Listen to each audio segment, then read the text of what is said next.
Muchas gracias. Me encanta estar aquí con un público y con tantos maestros, profesores y educadores. La sesión que os voy a dar hoy trata sobre el cerebro, trata sobre las emociones, trata sobre la felicidad y vamos a ir haciendo un recorrido.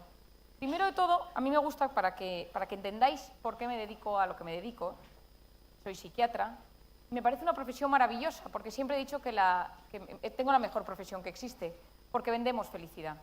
A la gente angustiada, triste, preocupada, que no tiene sentido su vida, ayudamos pues, a que recuperen la ilusión. Y siempre pienso que es necesario que existan buenos psiquiatras y buenos psicólogos para ayudar a las personas. Yo estudié medicina en la Universidad de Navarra. Cuando terminé la carrera, una amiga de la carrera me planteó irme con ella a Camboya a sacar niñas y niños pequeños de uno de los basureros más grandes del mundo, el basurero de Phnom Penh, en Camboya. A mí siempre me ha encantado la solidaridad, el voluntariado, ayudar. Me pareció una idea muy buena, pero me preparé para el MIR y me examiné del MIR y a las semanas me fui al Ministerio de Sanidad a elegir mi plaza. Yo quería hacer psiquiatría en Madrid. Cuando estaba sentada a pocos números de mi plaza, de que tocara mi número, dije, ¿y si me fuera a Camboya? Tenía algo ahí dentro que me llamaba y que consideraba que o lo hacía en ese momento o luego las oportunidades pasan. Me levanté justo antes de que tocara mi número y me marché. Me llamaron mis padres para preguntarme qué plaza había elegido, me había tocado, y les dije, me voy a Camboya. Mi padre, que es psiquiatra, pensó que se me había ido la cabeza y me dijo, por favor, entra corriendo y di, yo te hago un informe de que has tenido un desliz mental y vuelve a elegir la plaza porque pierdes la plaza y te tienes que volver a examinar. Pero yo ya lo sentía, salí de allí y dije, bueno, yo llevo muchos años en el mundo de la mente, de las emociones, haciendo prácticas en la carrera, pero nunca había tratado asiáticos. He tratado a mucha gente latinoamericana, muchos europeos, y entonces dije, ¿cómo se empieza? Me fui a Serrano, en Madrid hay una librería en Serrano 41 que venden libros de viaje, y me puse a comprar todo lo que existiera sobre los asiáticos, sobre la psicología de los asiáticos, sobre Camboya, la historia de Camboya, no sé si la conocéis, los Jemeres Rojos, dramático, y cuando estaba allí encontré un libro que se llamaba El silencio de la inocencia. Y detrás, la biografía de la autora, se llama Soma Limam, Premio Príncipe de Asturias en el año 98, y era una mujer que en lo poco que pude leer en la librería pues había sido vendida a la prostitución, había estado 20 años de prostituta y se había enamorado de un cliente, un cooperante francés, y se había ido a vivir con él y habían tenido 3 hijos. Y se dedicaba al mundo de la prevención del tráfico sexual, del tráfico de personas, una mujer que luchaba por todo el mundo, había ido a las Naciones Unidas, había estado nominada al Premio Nobel. Y entonces me compré el libro. La primera página del libro ponía a la reina Sofía, mi amiga y madre, persona de mi gran confianza, una dedicatoria espectacular, y me sorprendió. Y entonces me leí en 3 días el libro y es terrible. O sea, no lo recomiendo, pero es un libro excesivamente duro. Es un libro que habla de su vida como prostituta y cómo ella monta centros por todo el sudeste asiático, cómo se va a diferentes países del mundo a hablar de este tema. Pero mientras yo leía su libro, yo dije, yo quiero conocer a esta mujer. A mí me gustaría conocerla. O sea, esta mujer no ha superado las heridas de su infancia, en la etapa que era prostituta. Yo lo percibía en el libro, yo no sé casi nada, pero justo de eso sé un poco. Y entonces busqué en internet la fundación, busqué en internet de dónde trabajaba, le mandé un correo, no me contestó, pero yo me marchaba, yo ya había sacado los vuelos y dije, la quiero conocer. La única persona que tenía en contacto con ella, que podía ser un contacto, era la reina Sofía, y como comprenderéis, pues tampoco era tan sencillo. Y entonces hice Madrid-Londres, Londres-Bangkok, Bangkok-Phnom Penh, y en Londres, cuando íbamos a aterrizar, se perdieron las maletas, cuando íbamos a aterrizar hubo una tormenta muy fuerte, aterrizamos, y cuando bajé al aeropuerto de Heathrow, me dijeron que había perdido el vuelo a Tailandia. Pues llamé a mi madre, y mi madre me dijo, es una señal, vuélvete. Mi madre, el plan no le gustaba nada. Y entonces yo dije, mira, ya he perdido la plaza del MIR, ya estoy en Londres, estamos a punto de llegar. Dormí en una habitación de un hotel del aeropuerto y a la mañana siguiente me reubicaron en una compañía diferente. Cuando subía al avión, me dijo el sobrecargo, perdone, hemos perdido sus maletas, usted puede quedarse o irse, pedir reclamación de maletas en Camboya. Y yo dije, ¿sabe qué? Yo ya me voy, ya compraré ropa allí, me da igual. Me subí al avión, llegué a Tailandia, y cuando llegué a Tailandia estuve 6 horas en el aeropuerto esperando que hubiera una plaza para irme a Camboya. Aterricé en Camboya agotada. No tenía maletas. La persona que me iba a venir a buscar nunca me vino, o sea, vino al día anterior, por lo tanto no tenía nadie que me viniera a buscar. Intentar que te entendieran que nadie habla inglés allí en el tema de las maletas. Y mientras la estaba reclamando, en el mostrador, una chica a mi lado estaba reclamando también su maleta y la miré. Uy, cómo se parece esta a la del libro. Pero claro, yo nunca había visto un camboyano, y no sé si aquí alguien ha visto un camboyano, pero son gente muy distinta de facciones. Y entonces, por si acaso, saqué el libro y lo puse en el mostrador y me dijo, "You have my book". Usted tiene mi libro. Yo casi me muero. Entonces, yo, que soy muy expresiva, le dije, yo he venido a buscarla a usted. Se asustó, se echó para atrás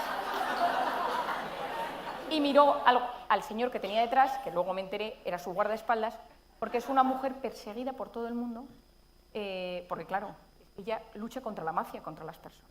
Entonces ella miró al guardaespaldas, yo tampoco tengo cara de peligrosa, pero luego me enteré que las mafias pagan a periodistas internacionales para que hablen mal de ella, y entonces, de hecho, han conseguido que ella haya tenido que dimitir de su propia fundación porque van contra ella en todos los aspectos. Pero yo en ese momento no sabía nada y pensé, es el momento más importante de mi vida y lo voy a perder.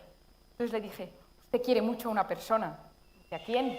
Y le digo, a la reina, doña Sofía, y me dice, ¿la conoces? Digo, todos la conocemos.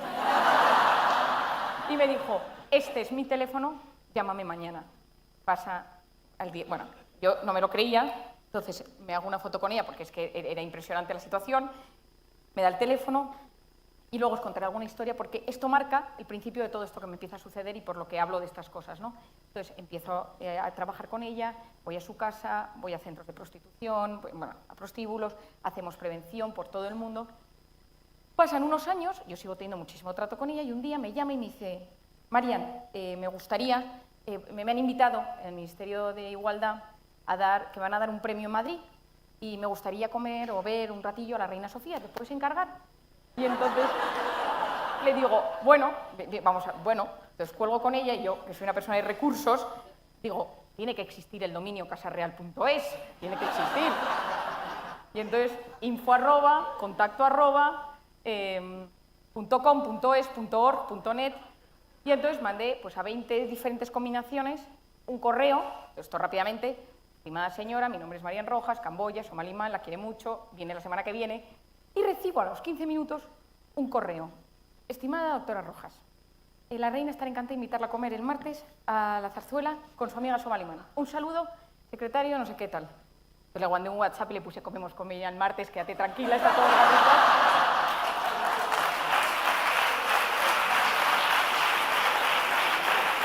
Cuando ella llega a España, claro, yo me vine arriba porque dije, qué alegría, ¿no? A todo el mundo, pues es una cosa, y encima la reina Sofía, yo creo que todo el mundo de cierta manera le tiene cariño, y entonces llega y no podía respirar. O sea, yo la veía como que respiraba raro, y claro, yo soy psiquiatra y le dije, esto es una crisis de ansiedad. Le dije, a ver, has pasado mal, yo a lo mío, ¿no? Y entonces le di un Orfidal, vi que no mejoraba, quizá sea de pulmones, ¿no? La segunda cosa, ¿no? Y entonces me la llevé al hospital donde yo trabajaba, que era un hospital enorme de estos de Madrid, donde yo estaba haciendo mi último año de residencia de psiquiatría. Pero claro, yo en el hospital no había contado nada de Camboya, o sea, yo sí trabajaba muchísimo, pero yo no había contado toda esta historia. Y me la llevé a urgencias, que yo conocía al médico de guardia, y salió que tenía una saturación de 80 y tantos y que se tenía que quedar ingresada 15 días con oxígeno. ¡Oh, la reina! Plan de la reina. Y entonces, al famoso correo electrónico, contesté y dije que no podíamos ir a la comida. Y entonces me contestó y me dijo, ¿me puede dar su móvil? Me llamó el secretario de la reina y me dijo, dice la reina que va para allá. Y se vino al hospital. Claro, tuve que avisar al director médico, al gerente del tal, no sé qué, pues se montó una en el hospital que no os puedo contar. Entonces estuvimos pues, mucho rato, 1 hora y media, 2 horas, la reina somalí y yo en la habitación, y me impactó cómo la reina iba preguntando otras cosas, pues de niñas, cuando la reina hace visitas privadas a Camboya, las conoce por su nombre y apellido. Al terminar estuvimos hablando de varias cosas y yo le dije a la reina, esto lo digo en plan, cuando salga de aquí, digo, entre todo esto lo podéis contar, que bueno, era el principio de toda la historia de Urdangarín. Le dije, señora, soy psiquiatra, si necesita algo de alguna cosa, cuenta conmigo, ¿no? Y entonces todo el mundo me empezó a decir una frase, suerte tienes, ¿que tienes una suerte? Entonces yo dije, ¿existe la suerte? Empecé a investigar la suerte como psiquiatra y empecé a leer cosas, a investigar vidas de personas. Y dije, tengo que descubrir si la suerte es un tema de energías, es un tema espiritual, es un tema de azar, no tiene que ver con nada, lo atraemos. Y empecé a leer, y como yo me dedico a escuchar vidas y observar las vidas de tantas personas que pasan por mi consulta, me di cuenta que tenía una teoría. Y esto es lo que, en el libro que acabo de sacar hace un mes, es de lo que trata. decidí llamar al libro «Cómo hacer que te pasen cosas buenas», porque en el fondo lo que queremos es que nos pasen cosas buenas en la vida.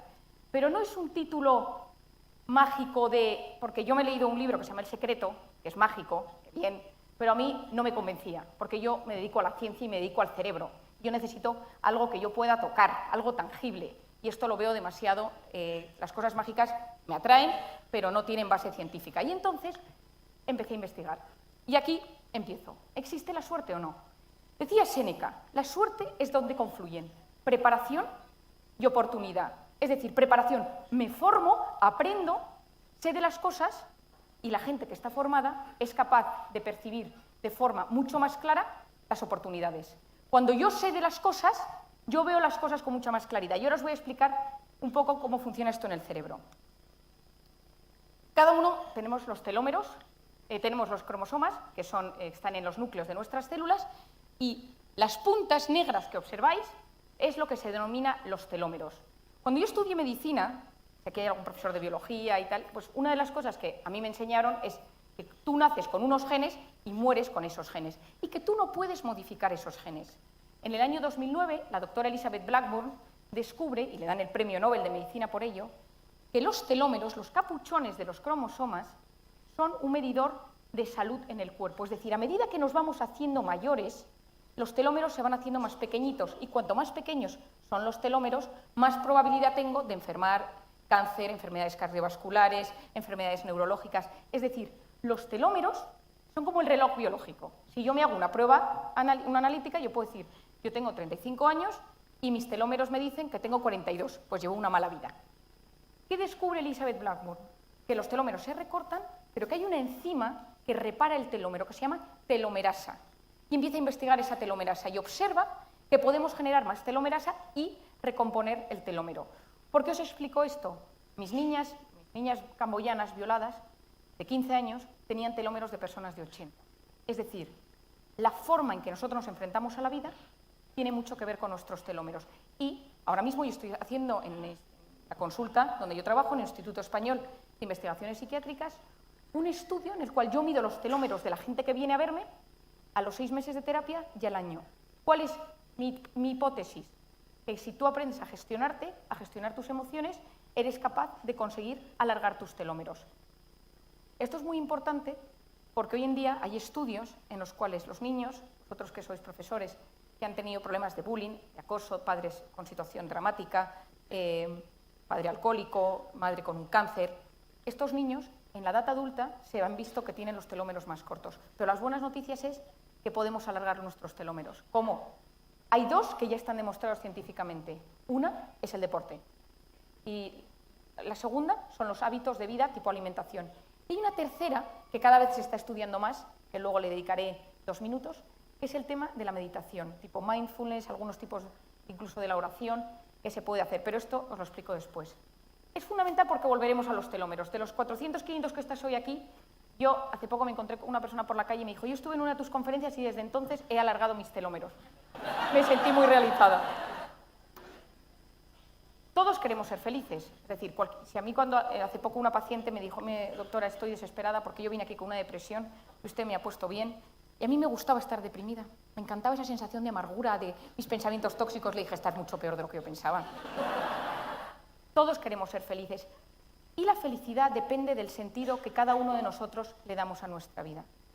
En una sociedad que ha perdido el sentido, porque hemos perdido el sentido, hemos sustituido sentido por sensaciones. Esto es importantísimo. Sensaciones que no tienen por qué ser malas. Pueden ser un masaje, pueden ser alcohol, pueden ser drogas, puede ser el sexo, puede ser la pornografía, pueden ser las pantallas. Cosas que de por sí no tienen por qué ser malas, entran por los sentidos, pero son destructivas cuando sustituyen el verdadero sentido de la vida. Hoy en día nos estamos dando cuenta, y los psiquiatras y los psicólogos lo vemos sin parar, que la gente con ese vacío existencial lo intenta llenar de cosas, de sensaciones cada vez más fuertes que llevan a romperse por dentro, y es cuando uno llega al psiquiatra. Yo digo que el siglo XXI tiene una nueva droga, que es la drogodependencia emocional. Necesitamos emociones cada vez más intensas para activar los circuitos de motivación en los demás y en nosotros mismos. Estoy segura que como profesores me diréis, ¿no?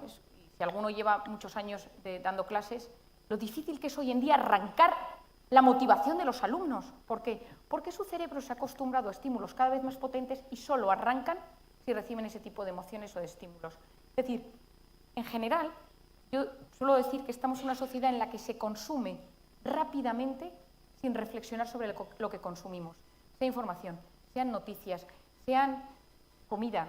No nos enteramos. Una noticia terrible, todos pendientes de esa noticia, 3 días más tarde otra. El otro día estaba escuchando la radio y decía, el periodista, decía, no doy abasto de las noticias que hay. Cada día es una nueva y tengo a todo el mundo en una. Y al día siguiente les cambio de sitio a la otra. Porque no damos abasto de todo lo que se está generando. Tanto es así que hace poco hablaba yo con un amigo que lleva el portal de noticias de un periódico y me decía, nosotros hemos calculado la cantidad de veces que la gente, cada individuo actualiza las noticias esperando recibir otra noticia nueva. Si es que no da para cambiar la portada del portal principal cada 2 horas, porque las noticias, hay que generar noticias porque nuestro cerebro se ha acostumbrado a ingerir constantemente noticias. Es decir, existe una necesidad constante de tener información, de tener sensaciones en nuestra mente. Al final, la felicidad no es lo que nos pasa, sino cómo interpretamos lo que nos pasa. Depende de cómo yo decido ver esa realidad. Y ahora os explicaré según qué criterios esto sucede. Y al final, nuestra única manera de conectar, de ser felices, es conectar con el momento presente. El 90% de las cosas que nos preocupan nunca jamás suceden. Pero nuestra mente y nuestro cuerpo lo viven como algo real. Yo siempre digo que la felicidad consiste en vivir instalado de forma sana y equilibrada en el presente, habiendo superado las heridas del pasado y mirando con ilusión al futuro. Los que viven enganchados en el pasado son los depresivos, los resentidos. Los que viven angustiados por el futuro son los ansiosos. Depresión y ansiedad, las 2 grandes enfermedades del siglo XXI. Si tú le preguntas a alguien qué le preocupa, te habla de algo que ha pasado, de algo que podría pasar. Nos hemos olvidado de conectar con el hoy y ahora y solo tenemos capacidad de funcionar, de sacar nuestro mejor yo ahora mismo. Y esto es fundamental, que sea segundo, primero los telómeros, segundo esto. Si ahora mismo suenan las alarmas y se oye, empiezan a sonar por todas partes las alarmas, todos nosotros nos empezamos a agobiar, nos levantamos por el pasillo, es pasillo principal, por el pasillo lateral, intentamos, no sé si por aquí detrás hay alguna puerta, alguien se subiría al escenario. ¿Por qué? Porque ante una alarma, ante una amenaza, en nuestro cerebro, en la hipófisis, sale una señal de alarma, llega a las glándulas suprarrenales y aparece un personaje brutal de nuestras vidas, que hoy no os vais a olvidar jamás, que se llama el cortisol. El cortisol es la hormona de las alertas, de las amenazas, del susto y también de la supervivencia. Es fundamental, porque si no tuviéramos cortisol diríamos, vamos a ver cómo se quema el auditorio de Retamar. O sea, que ese cortisol es clave. Nos levantamos, salimos todos corriendo, llegamos a la puerta con taquicardia, con esa típica sensación de susto. Y viene alguien y nos dice, no os preocupéis, perdonad el susto, es que estamos arreglando las alarmas, no habíamos caído que había gente en el auditorio, podéis todos volver a vuestro sitio. 10 minutos después, yo subo al escenario y cada uno vuelve a sentarse en su lugar. Ninguno, fisiológicamente, se encuentra igual que hace media hora, porque ese pico de cortisol tarda varias horas en volver a su estado original. Analicemos, ¿qué ha hecho ese pico de cortisol? Lo primero que hace es llevar la sangre a los músculos. Por eso en ese momento, si yo tenía hambre, me olvido del hambre, porque la sangre que está alrededor de los intestinos se va. Yo, si vos salgo corriendo, lo último que necesito es un bocadillo. Si yo salgo, me voy fuera. Se me dilatan las pupilas, empiezo con taquicardias para que la sangre bombee a todo el cuerpo, pero empiezan a pasar muchas más cosas en el cerebro.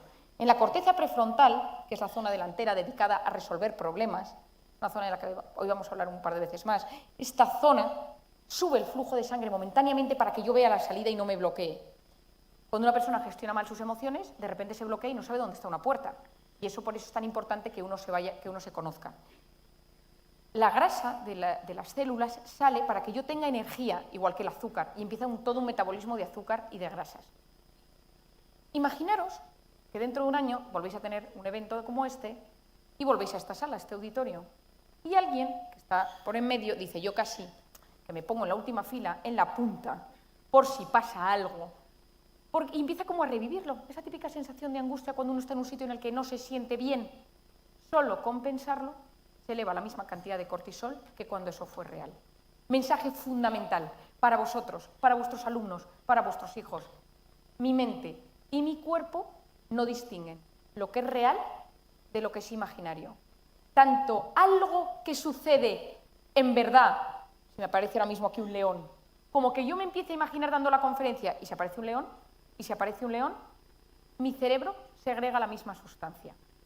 ¿Por qué es esto tan importante? Porque si el león es de verdad, yo salgo corriendo y todo lo que yo he activado en mi organismo sirve para algo. Pero si yo estoy sentada en mi casa pensando, ¿y si me echan del trabajo? ¿Y si no llego a fin de mes? ¿Y si mi marido me abandona? ¿Y si mi hijo tiene una enfermedad? ¿Y si yo estoy segregando ese cortisol, no estoy haciendo nada al respecto y llego a un estado que yo denomino intoxicación por cortisol? Esto es así. El cortisol es una hormona cíclica. Por las noches es bajita, está en su pico más bajo, y a las 8 de la mañana llega al pico más alto. Y esto, cuando funcionamos bien, esto es así. Para que podamos dormir, el cortisol tiene que estar bajo. ¿Qué pasa cuando yo estoy intoxicado por cortisol? Empiezan a surgir cambios a 3 niveles. A nivel físico, me empieza a caer el pelo, me tiembla el ojo, se me duermen las manos, taquicardias, sudoración, pellizco gástrico, opresión en el pecho, síndrome de colon irritable, empiezo con alteraciones gastrointestinales, el típico reflujo pesado, vértigos, a veces tengo los ruidos en el oído, el tinnitus, empiezo con contracturas musculares, la articulación temporomandibular de aquí, que empieza a tensarse, por eso hoy en día casi que se regalan las férulas, todo el mundo duerme con una férula de descarga. A nivel físico mi cuerpo empieza a alterarse. Y os voy a explicar una cosa que es compleja, pero la voy a explicar de una manera para que lo entendáis. El cortisol, la pastilla que nosotros tomamos o que alguna vez habremos tomado, la dexametasona, la cortisona, etc., es un potente antiinflamatorio, porque todas estas medicaciones relacionadas con la cortisona son muy buenos para desinflamar el organismo. Cuando uno está intoxicado, el cortisol, cuando yo estoy ante una alerta, todo mi sistema inmunológico se pone en marcha para defenderme ante eso que sucede. Pero si yo estoy constantemente intoxicado por cortisol, el cortisol vira y su sistema pasa a actuar de forma contraria. Las células, en vez de ser antiinflamatorias, el cuerpo pasa a inflamarse, porque el cortisol impide que mi sistema inmunológico funcione bien. ¿Qué significa esto? Que de repente tengo todo tipo de inflamaciones, artritis, gastroenteritis, amigdalitis, todo lo terminado en itis. Es decir, yo digo que el siglo XXI la sociedad va inflamada por la calle. Estamos inflamados. Si hiciéramos un detector de cortisol por la calle, la gente va inflamada.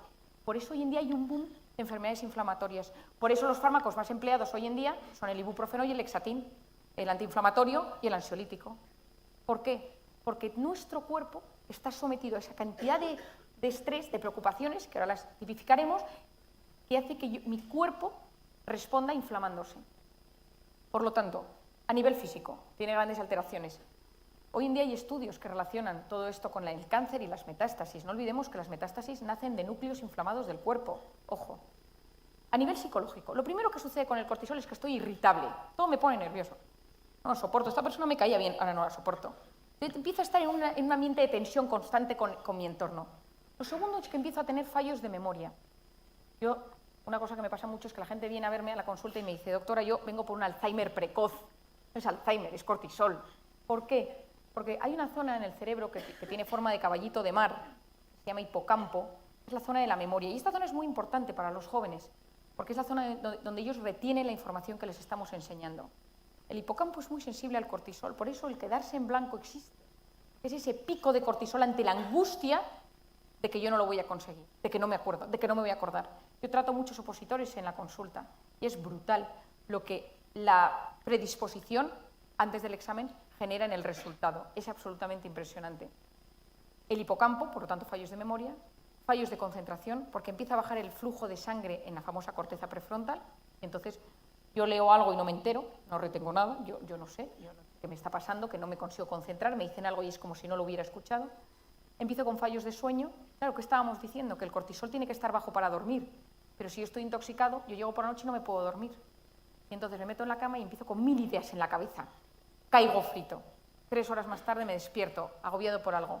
O varias veces me despierto. O si consigo dormir de tirón, me levanto con sensación de agotamiento. Esto está todo relacionado con lo mismo. Y luego una de las cosas que sucede es que empiezo a estar triste. Yo digo que muchas depresiones provienen de estados de ansiedad permanentes, de estados de alerta permanentes, de estados de amenaza permanentes de mi pensamiento. ¿Y si esto pasa? ¿Y si me sucede? ¿Y qué voy a hacer? ¿Y qué va a pasar? Hay un grupo de psiquiatras, en los cuales yo me encuentro, que cada vez pensamos más que la depresión es una enfermedad inflamatoria del cerebro. Y de hecho hay estudios que se están empezando a tratar, gente que no responde a las depresiones con tratamientos antidepresivos convencionales, les estamos tratando con antiinflamatorios, no un ibuprofeno, pero con antiinflamatorios específicos. Y luego a nivel de conducta. Yo no me apetece estar con nadie, yo es que no me apetece, yo me aíslo, yo voy a un sitio y no quiero hablar, estoy raro, socialmente estoy raro. Esto es importantísimo porque las emociones, gestionar las emociones es bastante complicado, pero y las emociones son las que generan estos síntomas físicos y psicológicos de los que hemos hablado, pero toda emoción viene precedida de un pensamiento y esto es clave. Porque quizá yo no pueda gestionar mis emociones, porque yo es que soy así, mi padre era muy impulsivo, pensando en los alumnos, pues a veces que dices, ¿cómo gestiono a este niño con este carácter o con esta forma de ser tan insoportable? Pero toda emoción viene precedida de un pensamiento y sí puedo educar mis pensamientos. ¿Cómo puedo educar mis pensamientos? Para empezar siendo consciente de ellos. Es decir, yo puedo educar esa voz interior para que esté a mi favor.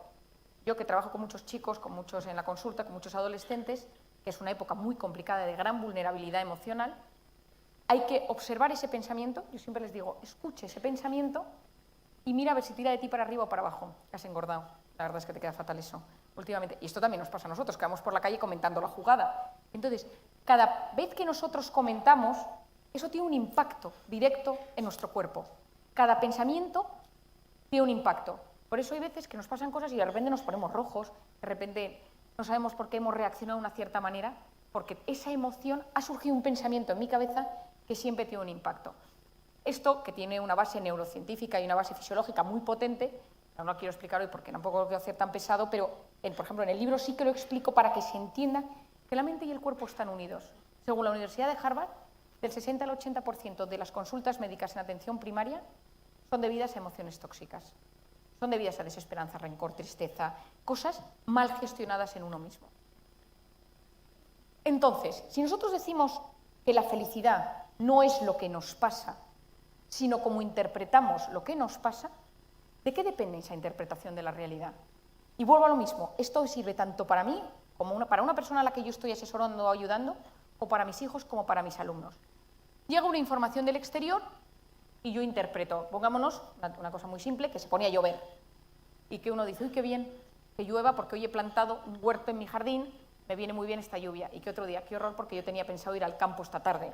Es decir, cada uno la misma realidad la interpreta de diferentes maneras según tres factores.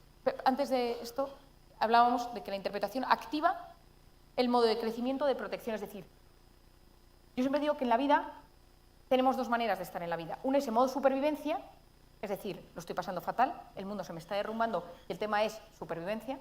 Tengo un hijo enfermo, tengo un problema económico severo, mi marido está en el paro, cualquier cosa. Y hay momentos en la vida en que estamos en modo supervivencia y otros momentos en los que estamos en modo crecimiento. Y las cosas parece que van relativamente bien, incluso uno lo mira con cierta inquietud, no pasa nada, qué curioso, que es lo que yo llamo el momento de crecimiento, porque ahí hay que crecer y ahí hay que sacar la mejor versión que llevamos. Y en los momentos de supervivencia estamos intoxicados por cortisol, pero hay que ser conscientes de que estamos en modo supervivencia. Lo que no puede ser es que llevemos en modo supervivencia 2 años, ahí tenemos un problema, porque entonces es que las circunstancias del entorno son las que se han adueñado de mi vida y yo no tengo control sobre ellas. Depende de si estoy en crecimiento o si estoy en protección, se activan mecanismos fisiológicos a nivel molecular, en el cuerpo, las enfermedades, a nivel de la membrana, la epigenética, los telómeros, que ya los conocemos bien, a nivel del cerebro, todo el tema de creatividad, solución de problemas, activo o desactivo. Estoy en modo que no soy capaz de ver nada, estoy en modo que empiezo a que mi cerebro funcione mejor. ¿De qué depende esa interpretación? Lo primero es lo que yo llamo el sistema de creencias. Estas son ideas que yo he tenido durante mi vida, por mi educación, por las cosas que me han pasado, y es como yo creo que debería ser el mundo o como deberían ser las cosas. Voy a contar un ejemplo que me pasó a principio de año. Me viene una señora a consulta, señora que es catedrático de universidad, que es de origen muy humilde, su padre era agricultor, madre no trabajaba y ella empezó a ir a la escuela, empezó a trabajar con su padre y con el dinero que sacaba se inscribió en una universidad, trabajaba por las noches, durante el día, fue creciendo, terminó la carrera, se metió en un departamento, sacó el título de profesora titular y ha conseguido la cátedra. Y esto es esta pletórica, porque su ilusión, la ilusión de su vida era ser algo en la universidad y es catedrático de universidad. Y entonces tiene 3 hijos, y su única ilusión es que sus hijos sean profesores titulares o catedráticos de universidad. Y uno de sus hijos estudia segundo de telecomunicaciones en la Politécnica, muy listo, y entonces me viene ella a mí, llorando, a la consulta, desconsolada, y me dice, tengo que contarle mi gran drama. No sabe lo que me ha pasado. Digo, ¿qué ha pasado? Me dice, le voy a contar, mi hijo, sabe que es muy listo. Pues me ha hablado varias veces del hijo. Pues el otro día vinieron unos tipos, unos programadores de Silicon Valley a la universidad, y pues mi hijo pues siempre hace cosas y programa, y les enseñó una cosa que estaba haciendo, les ha encantado y le han hecho una oferta de varios millones de euros en Silicon Valley, en unas oficinas espectaculares, y se va, y no va a ser catedrático, y no va a ser catedrático de universidad. Y le digo, pero vamos a ver, explícamelo bien, porque creo que me he perdido alguna cosa. No, porque se tiene que ir ya. Entonces no va a ser ni licenciado en telecomunicaciones, ni va a hacer carrera en la Politécnica. Se va a unos tipos de Google, que sí, que dice que está muy bien, pero...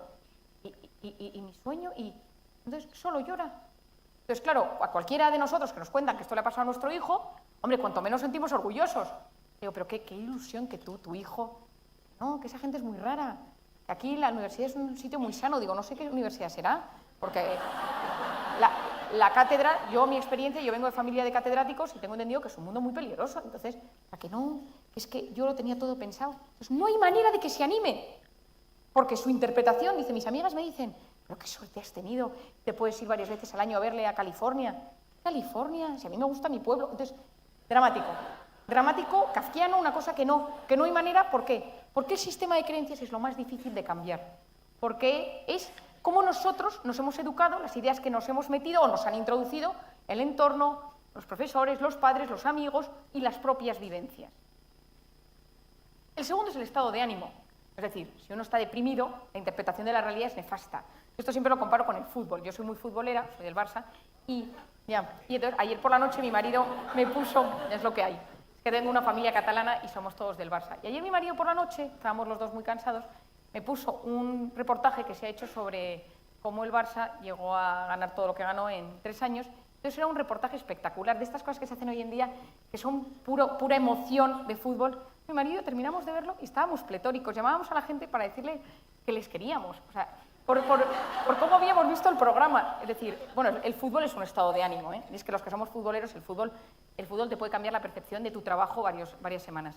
Pero yo esto lo descubrí cuando estaba en la carrera y que ganó España el Mundial con el gol de Iniesta contra Holanda, y había 2 personas en el departamento que yo estaba en ese momento trabajando, que eran 2 de los jefes, que se llevaban fatal, solo les unía el fútbol. Pues se llevaban fatal, todo el día uno hablaba mal del otro y tal, y el día que ganó por la mañana, uno al otro le había traído un regalo. Entonces yo dije, es que el fútbol cambia a las personas, ¿no? Bueno, pues el estado de ánimo cambia nuestra interpretación de la realidad. ¿De qué depende el estado de ánimo? Lo primero es del sueño. Es decir, una persona que no duerme tiene alterado el estado de ánimo y tiene todo alterado. Por eso yo en consulta lo primero que pregunto es cómo duermes. Porque una persona que no duerme bien tiene toda su vida alterada, aparte de que su organismo está segregando de forma inadecuada las cosas. Y esto es importante para nosotros, para los jóvenes de hoy en día, que duermen muy poco. Y hoy en día estamos viendo fallos muy severos de memoria, fallos muy severos en la eficacia y eficiencia de los jóvenes debido a los problemas de sueño. Por eso yo insisto mucho, a veces doy sesiones sobre el sueño, de que hay que volver a buenos hábitos para que nuestro cerebro y nuestro organismo funcionen bien. Segundo son las drogas, y cuando digo drogas me refiero incluso al alcohol. El otro día me decía un amigo mío, me decía, oye María, he hecho una promesa y he estado 15 días sin beber alcohol, qué aburrida es la gente, ¿no? Y dice, ¿tú crees que soy alcohólico? Digo, no, hombre, no, pero te gusta mucho el alcohol. Digo, no pasa nada, ¿no? Pero es verdad que el alcohol, por ejemplo, ya no entro en marihuana, etc., que son disruptores brutales del estado de ánimo. Por ejemplo, el alcohol, hoy tenemos un problema muy severo con los jóvenes de hoy en día y con la marihuana, les altera toda la percepción de la realidad, porque actúan esas drogas en las zonas del cerebro que nos permiten ser gente creativa, que nos permiten ser gente con las ideas claras. Es que lo impide, porque va a la zona donde uno deja de ver las cosas como son. Bueno, de hecho, esa famosa corteza prefrontal, que va directamente el alcohol ahí. Por eso se dice que los borrachos no mienten, porque la zona de cuando uno consigue decir una mentira sale de la corteza prefrontal. Entonces, cuando uno tiene alcohol, esa zona se llena de alcohol y entonces es absolutamente imposible decir una mentira. Por eso se dice que los borrachos no mienten. Pero es muy importante que sepamos que el alcohol está alterando, y en el cerebro de los jóvenes, vosotros que tenéis tantos niños y jóvenes, que está alterando mucho el desarrollo posterior de estos niños. Y lo estamos viendo. Estamos viendo las consecuencias que está teniendo el tema de la marihuana, lo estamos llamando los psiquiatras el síndrome amotivacional. Es decir, no son depresiones, son niños que no hay manera de arrancarles nada. Y entonces se ha tratado esto con medicación, con antidepresivos, con estimuladores del cerebro. No hay forma, porque su cerebro se ha apagado. Es decir, la zona del cerebro que nos permite ilusionarnos, que es la zona del sistema límbico y que está regulado por la dopamina, esa zona está completamente anulada por la marihuana. Y entonces estamos viendo, yo lo estoy viendo constantemente en consulta, que no puedes arrancarle a los chicos nada. Están como apáticos, pero ellos tampoco lo consideran tristeza. Por eso su interpretación de la vida es que todo da igual, ¿no? Luego las circunstancias, lógicamente, si tenemos cosas terribles que nos estén pasando, pues el estado de ánimo, entonces es simple lógica. La personalidad. Hay gente que tiene trastornos de personalidad o rasgos de personalidad límite, seguro que tiene algún alumno trastorno límite de personalidad, que son estos impulsivos, que dicen todo lo que se les pasa por la cabeza, que a veces tienden a hacerse cortes en las manos para aliviar ese dolor y ese sufrimiento, gente que tiene timidez exagerada. La bioquímica, problemas temas de hormonas, tiroides, síndrome tras el parto, temas de menopausia, tema en las niñas pues, de la menstruación. Todo esto altera profundamente, y hoy en día se sabe que la serotonina, que es la hormona principal del estado de ánimo, está muy relacionada con los estrógenos en la mujer. Y luego hay un tema que es fundamental, que para mí es el más importante, que es la actitud. Es decir, yo decido cómo quiero que esto me afecte, yo tomo la decisión, porque al final la actitud es una decisión. La diferencia entre mi mejor y mi peor versión depende de la actitud que yo tenga ante la vida. Nosotros podemos ir por la vida con cara de amargados, y no nos olvidemos que los amargados van juntos, siempre se les ve de dos en dos, no van solos, gente, y encima todo el mundo, yo suelo decir que la gente tiene la cara que se merece. O sea, uno mira y dice, es que no me extraña que tenga esa cara. Y uno cuando observa, pero tenemos que observar más, lo descubrimos. Y luego hay una tercera cosa que es lo último que quiero que os acordéis importante de hoy, que no quiero que os acordéis del nombre, pero sí de que existe. Se llama Sistema Reticular Activador Ascendente. Es terrible el nombre, una cosa es brutalmente chulo este sistema, y es, si una mujer está embarazada y va por la calle, y anda una embarazada, otra embarazada, otra embarazada, hay un boom de natalidad en mi barrio, qué curioso. ¿Por qué? Porque nuestro cerebro recibe constantemente varios millones de bits de información en los sentidos, pero solo se queda con aquello que le interesa a su corazón, a su alma, a sus intereses, a sus ilusiones. Por eso se dice que lo que el corazón desea de verdad, la mente se lo acaba mostrando. Cuando uno quiere algo, la mente se lo muestra. No sabemos cómo, porque hay una parte que es el subconsciente y luego y yo recibo tantísima información que me voy quedando con lo que más me puede interesar. Os voy a contar un ejemplo que me sucedió hace unos años que se entiende muy bien. Yo estaba estudiando en Pamplona, en la universidad, y de repente un día, por razones un poco curiosas, me surge la posibilidad de irme a las Naciones Unidas a colaborar en un proyecto donde se daban 10 premios a 10 mujeres que hubieran fomentado los objetivos del milenio. Y entonces buscaban a alguna persona joven que hablara inglés, que ayudara en ese evento. Y entonces, bueno, pues conocía yo a la persona que lo organizaba y eso sería para otra historia, y entonces caí yo en ese plan. Y entonces, pues me tenía que ir, yo estaba en quinto de medicina, se lo conté a mi tutor de la universidad, y un día me llama mi tutor y me dice, oye Marian, el decano de la Facultad de Comunicación de la Universidad de Navarra, es actualmente el rector, me dice, quiere hablar contigo, ya que te vas a las Naciones Unidas, que te quiere pedir algo. Yo no le conocía, yo era alumna de quinto de medicina y me fui a verle, si alguien ha estado en Pamplona, pues en la cafetería del edificio central, y entonces me dijo, Marian, me gustaría que si ves a Kofi Annan, entonces secretario general de las Naciones Unidas, le digas que son los 50 años de la Universidad de Navarra y que, bueno, que te gustaría que le podemos invitar a que venga y tal, y hablarle de la universidad. Le dije, bueno, pues si veo a Kofi Annan se lo digo. Entonces yo, que todavía no me había pasado lo de Somalimán, todavía no había pasado, pero me metí en internet y busqué, pues por si me lo encontraba, para tener un tema de conversación y no solo hablar pues de los países, ¿no? Y entonces me busqué en internet su vida personal, pero no sé con qué me quedé. O sea, yo lo único que sé es que miré cosas, estuve viendo cosas y tal. Y entonces me voy a las Naciones Unidas, estoy en el evento y los 10 premios eran Angelina Jolie, Kerry Kennedy, Hillary Clinton, Rania de Jordania, Shakira, o sea, es decir, era potente el asunto. Lo presentaba Bono, el cantante de U2, pero Kofi Annan no estaba.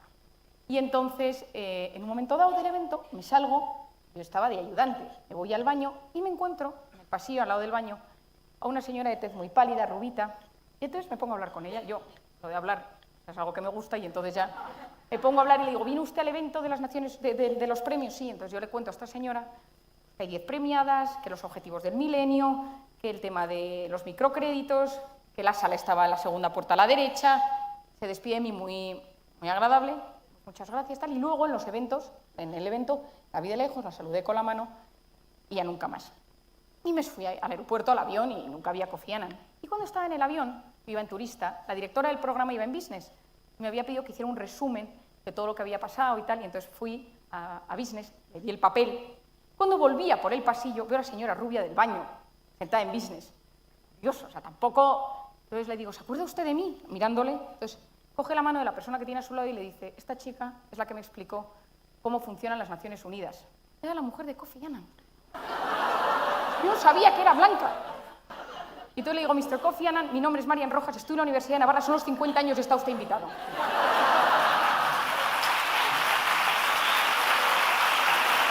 Y entonces estuvimos hablando en el avión y yo pensé, no es posible, no es verdad, esto no me ha pasado. Pues yo llegué y empecé, y ahí empieza toda mi teoría de la suerte. Claro, yo cuando busco su biografía, yo no me acordaba, porque el sistema reticular es inconsciente, está ahí detrás. Yo voy con el sistema encendido por la vida, por eso me pasan siempre cosas. Yo lo he descubierto después de muchos años. A mí me agobia, a veces lo apago porque digo, ya no más, no quiero nada más. Pero al 90% de la gente que no le pasan cosas buenas es porque no sabe lo que quiere que le pase y tiene este sistema apagado. Y ese es el tema. Otro día me dice mi marido, hace unos meses, era nuestro aniversario de bodas, me recoge en casa y me dice, vámonos a cenar. Y en el coche me dice, estoy preocupado, Marian. Bueno, preocupado, tengo un tema de trabajo que quiero solucionar y llamo varias veces a este abogado, que creo que es el que me lo solucionaría, pero siempre está liado, me contesta, luego no tiene tiempo y digo, bueno, a ver si nos lo encontramos. Y dice, ya empezamos con tus teorías. Pero ella me conoce y sabe que de vez en cuando funcionan. Y entonces me cuenta en el coche y entonces llegamos al restaurante, nos sentamos en el restaurante y en la mesa de al lado, y esto es real, estaba. Entonces, en ese momento, yo lo que dije fue, a ver cuánto tiempo tarda mi marido en verle.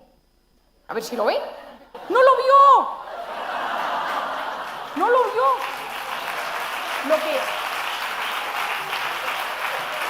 Lo que quiero decir es que en el postre le dije, ¿has visto quién está en la mesa de al lado?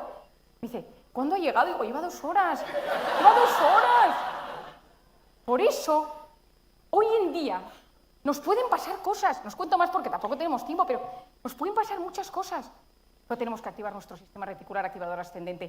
Llamémoslo el sistema S. La gente dice, tu sistema S, que no es mío, que está en la pituitaria, pero que nos ayuda. ¿Quién es el principal inhibidor del sistema reticular activador ascendente? El principal, la pantalla. Y eso es el problema. Nos han dejado de pasar cosas buenas porque vivimos una vida virtual. Y hemos dejado de vivir una vida real. Porque las cosas que nos llenan son las cosas de la vida real, no las de la vida virtual. Porque la vida virtual es una gratificación instantánea. Es decir, yo no tengo la felicidad a golpe de clic. Yo lo consigo todo en el hoy y ahora. Cuando necesito algo, lo pido, Amazon Prime, y todo te lo traen. Y si una persona no te trae lo que tú quieres en menos de 24 horas, la puedes poner una reclamación. Es decir, lo necesitamos todo en este instante. Y entonces, yo abogo mucho por aprender a educar la atención. Hay que volver a educar la atención en las cosas. Mi padre tiene una frase que me encanta que dice, saber mirar es saber amar. Es decir, cuando aprendemos a mirar las cosas de verdad con ojos nuevos, descubrimos cosas maravillosas. Basta mirar algo con atención, con interés, para que se vuelva interesante. Cuando uno se sienta de repente en un parque, en teléfono, y se pone a mirar, te puedes pensar, pero ¿esto qué sucede aquí? Empiezan a pasar cosas. Pero tenemos que pararnos para que esas cosas las podamos percibir. Y esto yo os lo explico de una manera importantísima, y más vosotros que tenéis acceso a los jóvenes. Nosotros cuando nacemos hay 3 cosas importantísimas con la pantalla. La primera es, La parte de delante de nuestro cerebro se llama corteza prefrontal y es la zona de la atención, de la concentración y de la resolución de problemas y de la capacidad de tener voluntad para las cosas, autodominio, voluntad. Es una zona fundamental, es la que nos hace seres diferentes al resto. Y esta zona es la que solo tenemos los seres humanos desarrollada. Cuando un bebé nace, esa zona en el cerebro está lisa completamente, no tiene las típicas circunvoluciones que tiene el cerebro de un adulto. ¿Con qué presta atención la corteza prefrontal de un bebé? Con 3 cosas: luz, sonido y movimiento. ¿Cómo voy de tiempo? Vale, bien.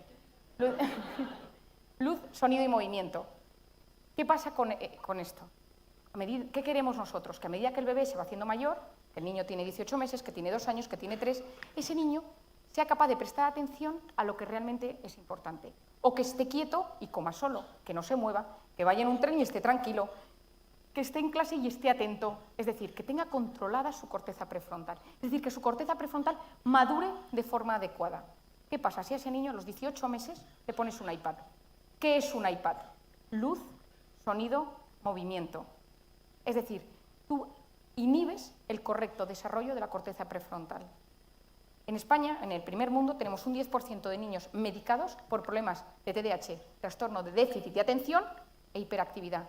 Es decir, me muevo sin control y no presto atención. Es decir, me falla la corteza prefrontal. ¿Dónde va el Rubifen, el Mediquinet, el Elvanse, el Concerta? ¿Dónde van? Directos a la corteza prefrontal, a regular las moléculas de los neurotransmisores de la corteza prefrontal. Esto es súper importante, porque tenemos niños de 10 años con cortezas prefrontales de niños de 5. Por eso hoy en día niños solo se calman delante de una pantalla, porque la pantalla tiene la capacidad de distraer y aliviar. Y esto es clave en el desarrollo de un niño, porque cuando un niño se aburre, en su cerebro empieza a surgir la creatividad, empieza a surgir la tolerancia a la frustración, cosas fundamentales para el futuro.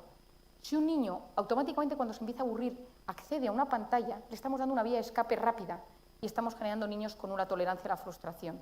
Por eso hoy en día los niños a la mínima están enfadados, no aguantan nada, no tienen voluntad, no hay manera de motivarles con nada. ¿Por qué? Cuando nosotros tenemos en el cerebro varias ondas, 4 tipos de ondas, beta, alfa, beta y delta.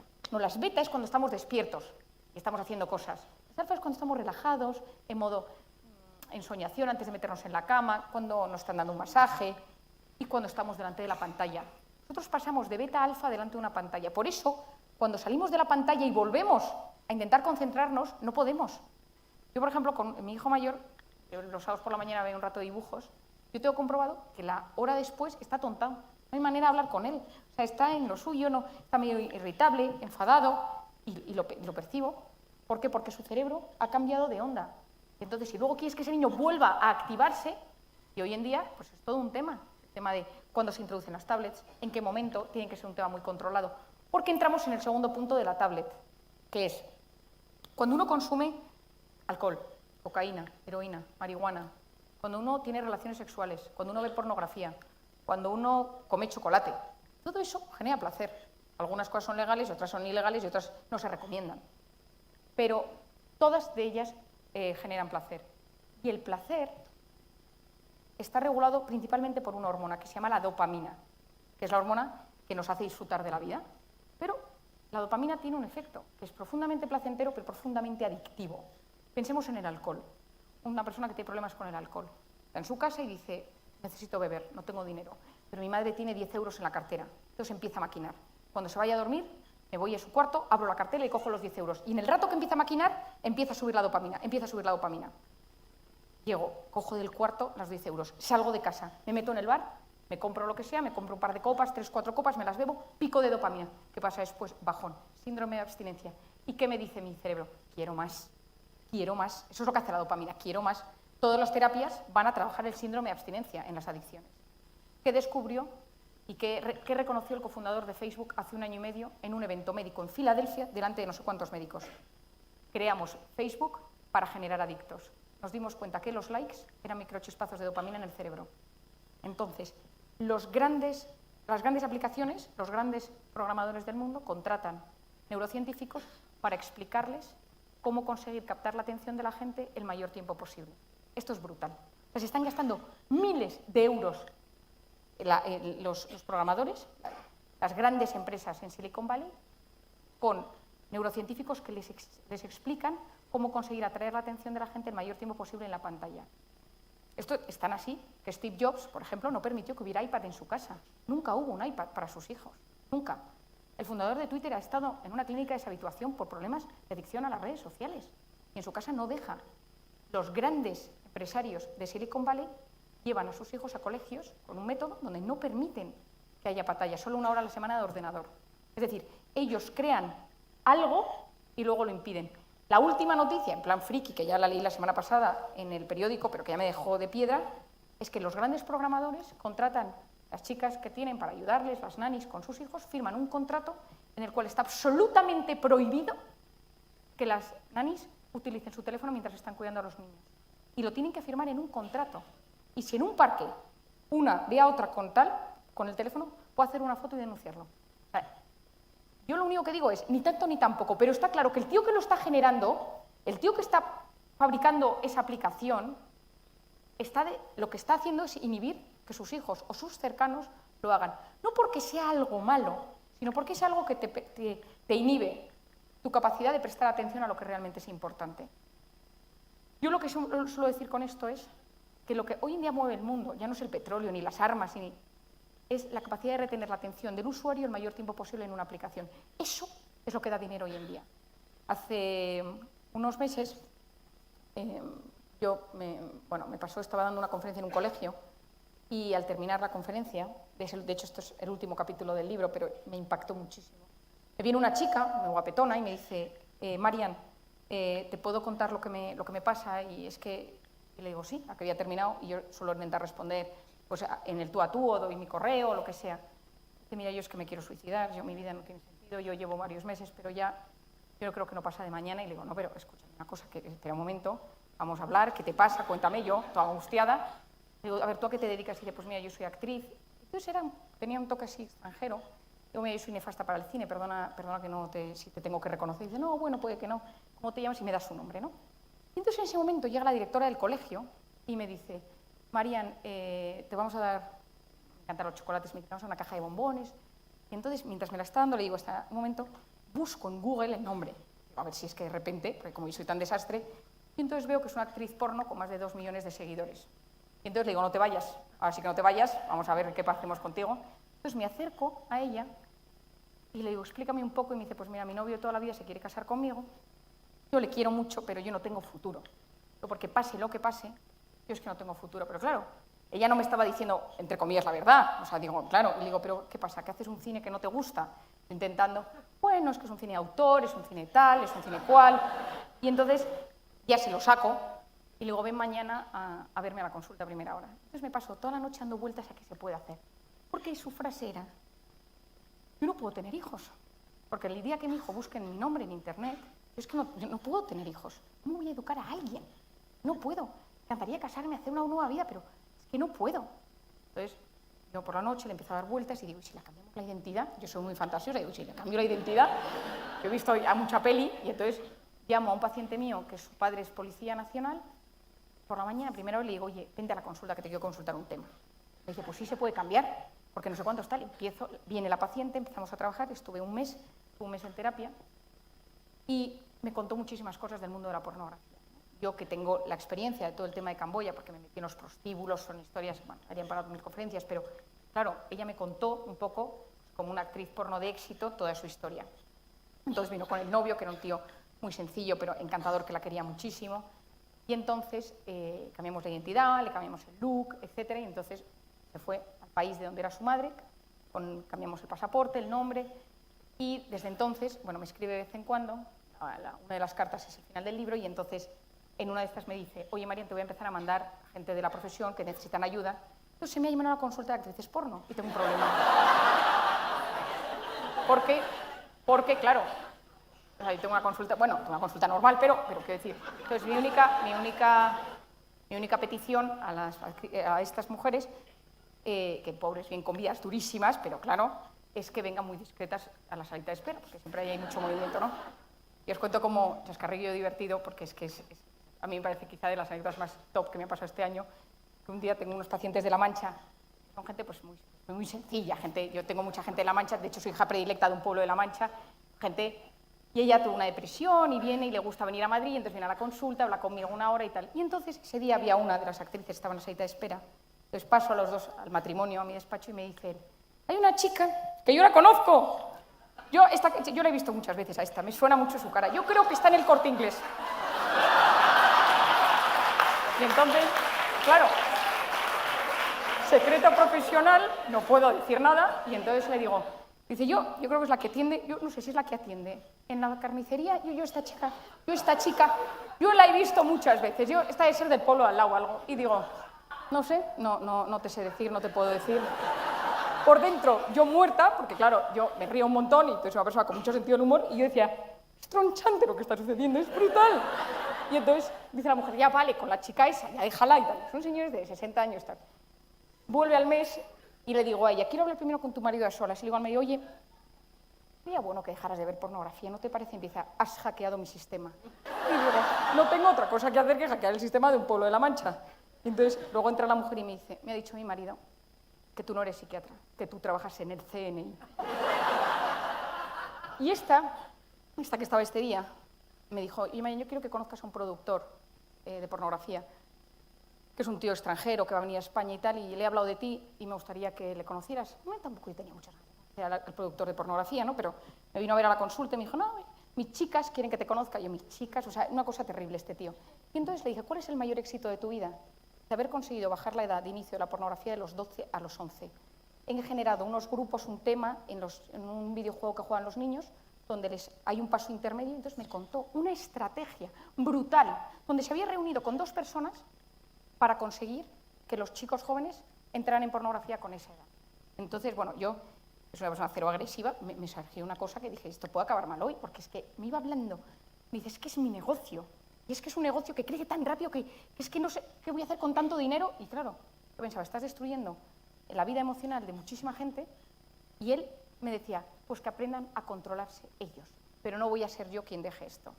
¿Por qué insisto tanto en este asunto? Porque el tema de las redes, el tema de las tablets, el tema no es un problema porque sean demoníacas, no, es que yo tengo que aprender a prestar atención a lo que realmente es importante.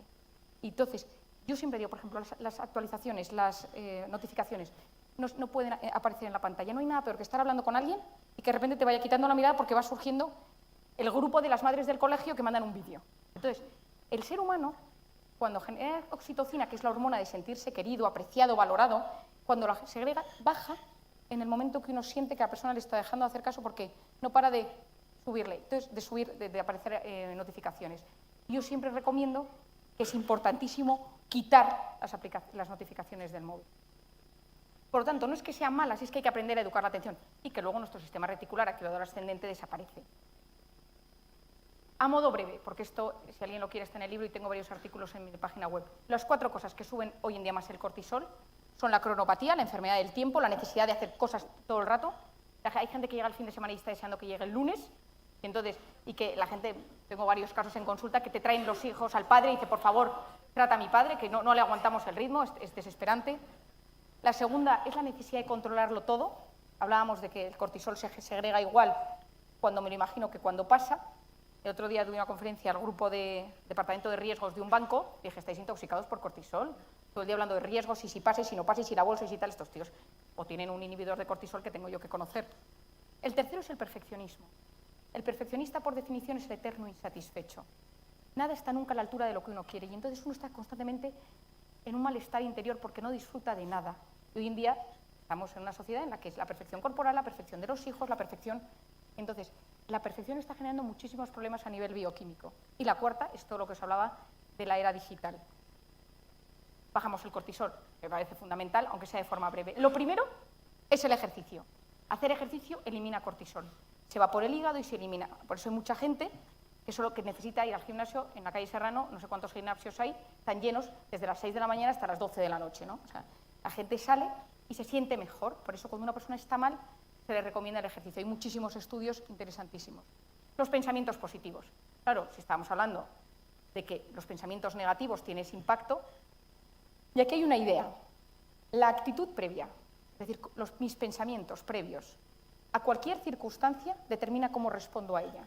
Es decir, si yo digo, esta cita de trabajo romántica, un examen, una reunión importante, y yo voy pensando, esto no sirve para nada, probablemente no sirva para nada.